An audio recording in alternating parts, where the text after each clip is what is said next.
Hello and welcome everybody to another session of 30 Minutes with a Modern Mystic. Welcome, Michael. Thank you, Sascha. And so what have you got? What have you come up with? And today, Michael does not know what we're going to talk about. We decided to try a new format, and it's going to be pain. Pain. I've done my share of that. Yep, that's why I figured you'd be an expert. And I think pain is something that so many people deal with in their everyday life, whether it's physical pain or emotional pain or all kinds of pains. And since we've never done a session on pain, I thought it might be a good topic. We actually have people who teach no pain, no gain. Right. Which is probably pretty much the height of human stupidity, but it also works, interesting enough. People work out in gyms to the point of pain in their limbs, pain in their muscles, and the muscle ache that they think you've got to achieve. And there was a time when I believed in that. But then there's the talk of no pain, no gain. And then you find yourself on a path. Let's say you're moving toward your spirituality, to be consciously spiritual, and you get on a path of pain the way I did. And somewhere along that path, you realize that you've been on it a long, long time. And because of the probability factor, if you have one incarnation with pain, and who has had an incarnation with no pain, there'll be very, very few people around. And when you look at the pain of trauma, the mental, emotional, and physical pain going on today, you begin to realize this is almost like the peak of our pain, physical pain, mental and emotional pain relationship. It's almost like it's peaking. And long ago, I started teaching as a spiritual teacher. This is not a good path. You need to get off it. I was on it, and it's not a good path. If you're prepared to take pain to the point of death, that is one thing, but nobody really wants to do that. And so I think the big key with I learned with pain, it's a form of self-punishment. How would you metaphysically or spiritually or even energetically describe your perception of pain? Would you be able to speak to that? Like, what is pain if you look at it metaphysically? And then is there a difference between physical pain, emotional pain, mental pain? When you look at it metaphysically, you'll find that pain has a huge relationship with our imagination. Okay. And so you get people who endure, like they get injured, and then they might be somewhere where they've got to get about 5 or 10 miles or 10 kilometers before they can get help. And I remember one, for instance, Jean-Pierre Hallet. He was mauled by a leopard. He was a man of about 6'6", and the leopard ambushed him and jumped on him, and they fought. He barehanded, and he actually ended up strangling the leopard. I doubt whether any other humans ever achieved that. And he's badly mauled, and he had to go a long way to get help. And basically, when he got there, he was still alive. And I read this in one of his books, and they said it's not possible any human could have done that. And when they talked to him about it, he said, I had to put the pain in a corner of my mind where it wouldn't interfere with my ability to move. And so he actually found that he changed his relationship with pain because he wanted to live. Now, I was once standing at a weekend seminar in America. I think you know where that is. And I had my fingers in the hinge side of the door. Oh yeah, I And remember so that. the door was open. Trini walked through and closed the door, Ow. and I heard a crunching noise, and then I heard somebody scream. And she opened the door fast because it was me that screamed. And my fingers came out, and it had caught the 3 fingers and crushed them right across. And the pain was excruciating. And I got her to get everybody out of the room. I made the second mistake by putting them under a cold water tap, which was basically like shutting them in the door again. And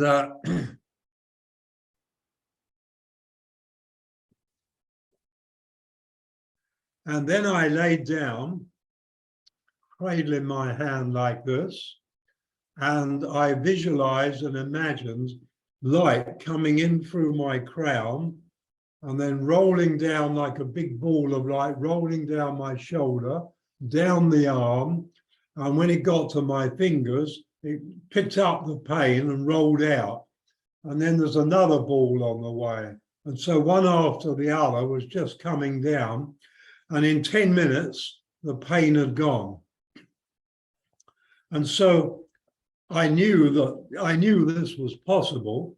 And so I continued in the afternoon. Whereas when I was young, pain was something that was always with you. If you hurt yourself, I would focus on how bad it was, and it would get worse. And I think this is what most of us do. And then we imagine it, how bad it is, how painful it is, and the pain simply grows. But there are certain things like Ainsley Mears, a surgeon over here, quite a famous surgeon. He hypnotized himself. He was a surgeon, but he was able to hypnotize. He hypnotized himself that he would feel no pain. And he had his appendix removed, sitting up, talking to his friend who was removed them, or I don't know about sitting up, but talking to him the whole way through. And the other surgeon said it was the most nerve-wracking experience he'd ever had in his life, operating on somebody who was talking to him, and he would never do it again. And so what happened to the pain? And so you begin to realize that if we can block pain and have our appendix removed with a hypnotic suggestion, then you begin to realize that our relationship with the pain through our imagination and an animal's relationship with pain that doesn't have imagination. And I've been in animals that have been badly injured. The pain is completely different. I don't know how to describe it, but it's not the same as human pain. Also, I feel like, for instance, if you cut yourself once, or if any kind of injury happened to you once, and you're uncertain of like how it is going to unfold, compared to a situation where you have had that same injury before and it happens to you again, there's a big difference in how you deal with it. The first one, like if it's the first time that ever happened to you, it might really scare you, and you'll maybe entertain thoughts like, oh my God, is my finger ever going to move again, or whatever. And then the next time you have it, it's like, oh yeah, I know what's gonna happen. So it might be the same pain, but just because your outlook is different, and just because it's accompanied by your experience, which ended up being not so bad, you have the same pain basically, but you don't experience it at the same intensity, just because you don't give it that same imaginatory drama. Yeah, I mean, on the farm, I was a farmer for many years, and you get accidents, things happen to you. And I remember when I was in Tasmania, I was going to England the next day. And the day before I was going to England, had a knife, and I was working with a knife, and I sliced right through the tendon of my forefinger, and my forefinger just went flop. Wow. And it couldn't work because I sliced through the tendon. And without thinking, I raced into the house and got two icy pole sticks and put one each side of it, you know, the flat ice, when you're licking an icy pole, put one each side of it, wrapped it up in elastoplast and left it. The blood soaked through, but I didn't touch it or look at it for 2 weeks. And of course, I was in England. And when I finally took it off, I told Trini, and you know, she said I was mad. Well, that was nothing to argue about. Anyway, when I took it off, my finger was stuck. I couldn't bend it, but the tendons had connected. And to try to bend it created pain. And so I waited another month until I figured it had really joined. And then I started each night, I'd put it in hot water.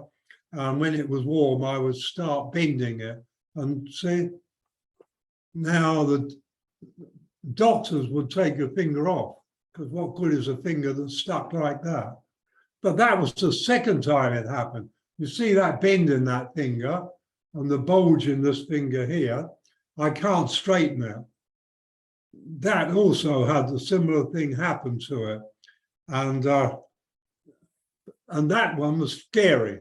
And the pain was absolutely out of this world. I was going nuts with pain. And it was definitely different from this one. This was a clean cut, and this was an infection. But the first time, you're absolutely right, it's scary. And this one was stuck like this when I was getting married, the day of my marriage. And the doctor wanted to amputate it. And I said, no way. And I worked it. I didn't ever get it quite straight, but it's close to it. So just to make a couple last comments maybe on the physical side of pain, we could say that based on your observation, the biggest portion of the pain that we experience is because of our wrong use of imagination. Is that correct? Yeah, I mean, if you look at the metaphysics of it and you injure yourself, like a broken bone that's sticking out through the skin and things like that, there is pain. But on the other hand, shock at the beginning makes you so you feel no pain. And then you begin to realize, oh my God, I've broken my bone and it's sticking out through the skin. Oh, how this is going to be painful. And so because we've been, you know, we know from our past that pain is very much part of our relationship with life, because mental pain, metaphysically, there's no difference between mental pain, physical pain, and emotional pain. I'd like to go there in a moment to have a look at mental, emotional pain and pain on a deeper level, or maybe on a higher, however you want to look at it, on a metaphysical plane. But just as a practical advice at this stage of the conversation to someone who's experiencing physical pain, maybe it's a great piece of advice you just gave before, and that is to not focus on the pain, to not focus on what could happen, to not focus on the whole drama of the accident, but take your energy off of it, right? I have to say that in all fairness, it's easier said. Oh yeah. It's very difficult. If you're in a situation where if you don't do that, you'll die, you quickly learn. Right. And I've been in that situation once, and it doesn't matter. But if you don't master the pain, you're going to die. And so you master the pain. And then there's it's amazing how you can master the pain. I know what I'd like to tell something about this, and I'll try and get a condensed version. But before I left Tasmania, I went on a bushwalk with a wild Florida American. That's a great story. I remember that. Probably lives near you. Okay. And on the last day, I got blisters on my feet, and I had a backpack that didn't fit. And on the last day, as we walked, we had a long way to go, about 30 or 40 miles, probably 30 miles. And I was not in any fit shape to walk it because I had too much pain. And by 4 o'clock in the afternoon, having been walking since 6 o'clock, the pain in my shoulders and in my feet was so acute. It was like a massive stabbing pain in my from the middle of my shoulders right the way down. And I sort of realized I can't do this anymore. We've got to keep going by our estimation till 7, and 3 more hours. There was no thought. So I decided that I'd walk 10 more paces and collapse. And I did 10. Okay, well, I'll do another 10 and collapse. I did another 10. But then it got serious. I heard there's 2 of us, Hunter in front and me. And behind me, somebody was giggling. And I looked round, there was nobody there. And I was thinking, oh my God. And the pain was insane. shocking. And then this giggling started up behind me again. And I realized it wasn't behind me, it was me, that I was giggling out of sheer, I was sort of losing it. And then I had this thought, I can't do this. I can't do this. And then it came to me, this energy came sweeping in, and with it, for me, as clear as anything, like listening to a telephone, but it came from inside me, you choose to walk alone. And I knew exactly what it meant. I knew exactly what that meant. There was no ambiguity. And I realized, yes, I am alone. I'm alone in all my pain and misery. I'm completely alone. And then this voice said, you are surrounded by nature. All nature is energy. You are alone, no energy, surrounded by energy. And I realized, yes, I am. I knew exactly what it meant. It said, so love yourself, love all the nature around you. And that is the energy. And just suddenly I was loving it, just like that. And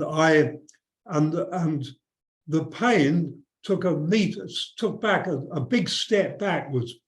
And it's like it was still my pain, but it was no longer in my body. It was somewhere just behind me. And I was able to increase my speed and walk along. And later, that was the whole reason I walked for 10 days, was to learn this lesson, and that was connecting with nature. So the pain I went through was the path I took, because there was no other path, to find this experience of oneness, which I have still yet to learn to supersede that one. And so pain, long ago, we learned that we grow through pain and suffering. It's the Christian ethic. You're born in sin and you grow through pain and suffering, or through suffering. And that's become embedded in us so deeply, subconsciously, that when we get pain that isn't bad, it's suddenly we blow it out of proportion, because that's our cellular program. Yep, I would agree. I think there is a deep cultural thing about no pain, no gain, right? Yeah, man, we can suffer. We know we can suffer. We can handle it. It's ridiculous. And yet, women are the ones who give birth. And as a man, the idea of giving birth completely would freak me out. Even like with work and money, we have that, right? So if there's this deeply culturally embedded belief that if you didn't sweat for it, it's like you don't deserve it, kind of, that kind of notion, which is completely insane, Well, that's us, isn't it? We're completely insane, so it works. So looking back, because I know you have metaphysically traveled through different times and spaces, if I may say it like that, did it really start with Christianity, or with, maybe better said, with churches, with religions that, in order to control people, created that belief, put it into humanity, and then we adopted it? Or has that like a longer history, this whole relationship between humanity and pain? It has a whole much longer history, because we go back into the times of revenge, and in its own way, the need for revenge is a pain against us. And so, but Christianity certainly took hold of the whole concept or the whole reality of pain, and turned it inside out for their own benefit. Absolutely, no question. But if you had to pinpoint that thing that you just talked about, this, maybe the revenge thing, or maybe what was even underlying to that, what would it be? Like, what's the kind of big bang of humanity and pain? I think it all begins from a complete lack of self-love. And when you have a lack of self-love, you're far more careless with your thoughts and emotions. And then you begin to criticize yourself and judge yourself. And then you decide the next last step is self-punishment, and that's pain. And what about the Christians with their horsewhips, whipping themselves over the shoulder, self-flagellation, whipping themselves, the monks with knotted like cat o' nine tails, whipping themselves. And so it goes back a long way, but I think it began with our fall from grace, and grace being a state of loving self. And as we fell from grace, fear and pain became the dominant factors in our lives, and they still are to this day in the lives of most people. I know you say there is no fear, we have to create it. Would you say the same thing about pain? Well, a hypnotist who can have his appendix removed from a suggestion that he won't feel pain tends to say that our relationship with pain is a very strange one. What happened to pain? If you've got to have pain, where did it go? You know, I watched in a different way a guy with a hat pin hypnotize himself, a friend of mine, plunge a hat pin through his arm into a light coffee table and pick it up. And you sort of hit me. I mean, I was sitting there right in front of him. And I thought, what happened to pain? And in that moment, my relationship with pain began to change, because I've had a lot of pain, physical pain in my life. Pain has put me in hospital. How about all the emotional and mental pain and suffering? You said They're all before, connected. maybe you said before, like 10-15 minutes ago, that metaphysically you don't see a difference between physical, mental, or emotional pain. I'd like to go back to that question that I asked you before, but I still feel like maybe it could be answered on a deeper level. Like, what is pain metaphysically?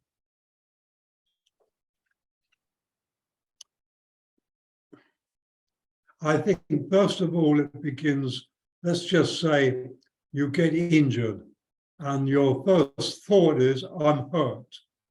Hurt is a trigger word.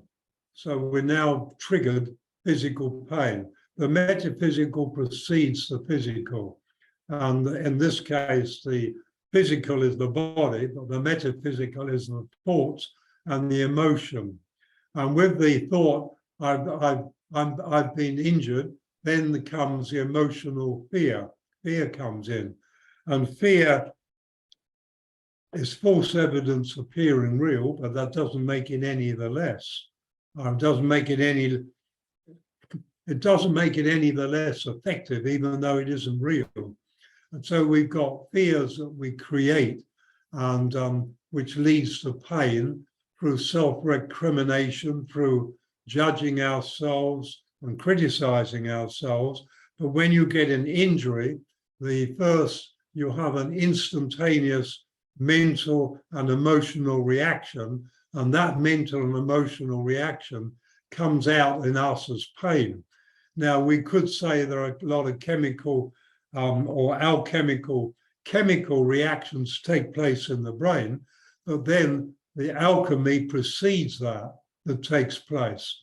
And so you get the metaphysical alchemy, which sets off the physical chemical reactions, which all explodes as pain. And yet, to a degree, you can control them, like Jean-Pierre Hallet did. You can control them. He put it, as he described, tucked it away in a corner of the mind. Now that opens up a whole new area, because the overall human, there is only one mind, universal mind. We don't each have our own separate mind. And so universal mind has a program that if you get hurt, you have pain. That's the program. So to not have that pain, you've got to leave universal mind or push it aside and find a space left for yourself where you don't jump into the overall belief. The overall belief, in other words, doesn't swamp you. And I think now, that's when you get go ahead. One thing that enlightenment, spiritual enlightenment, you put your antenna into a higher mind, because mind has layers. So we'll say higher mind, mainstream mind, and lower mind. Lower mind is the worst pain of all. Mainstream mind is the way we mostly do it. Higher mind makes choices. And in that choice, do you choose pain? No. So first you have to not choose fear, because when you choose fear, or you don't choose, fear comes. Fear's sister is called pain. And so fear and pain hold hands. And so in the end, it always comes back to fear, because if you injure yourself, nobody's going to tell me they don't have a touch of fear. You always have that touch of fear. Then comes the pain. Pain never precedes fear. And when it comes to emotional pain, I guess the same thing holds true as well. Well, thought precedes emotions. So once the thought is there, then the emotions flare up.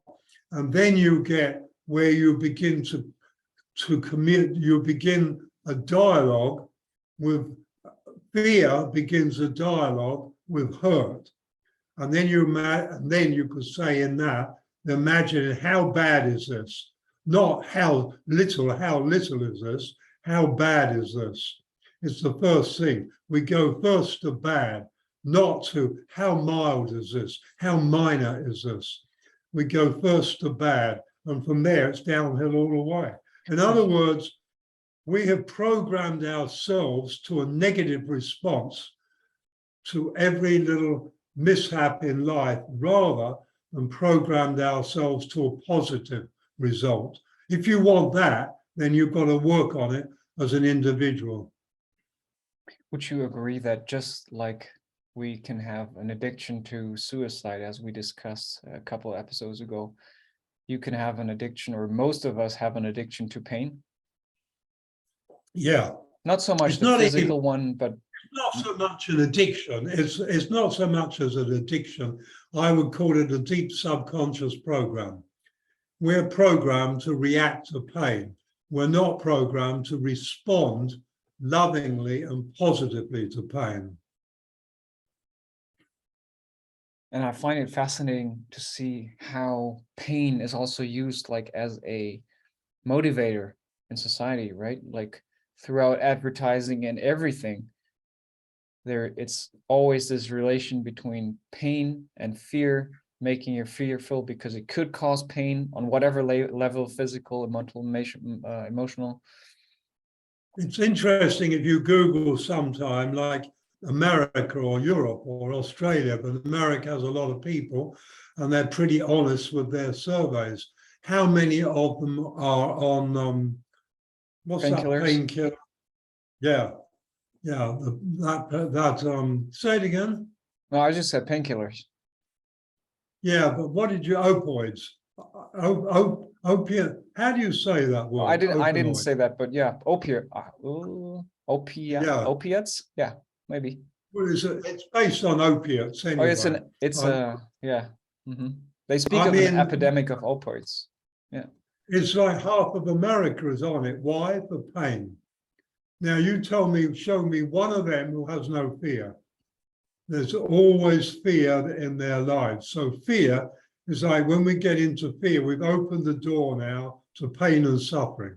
And this is why in Christianity, God is a vengeful, punishing God.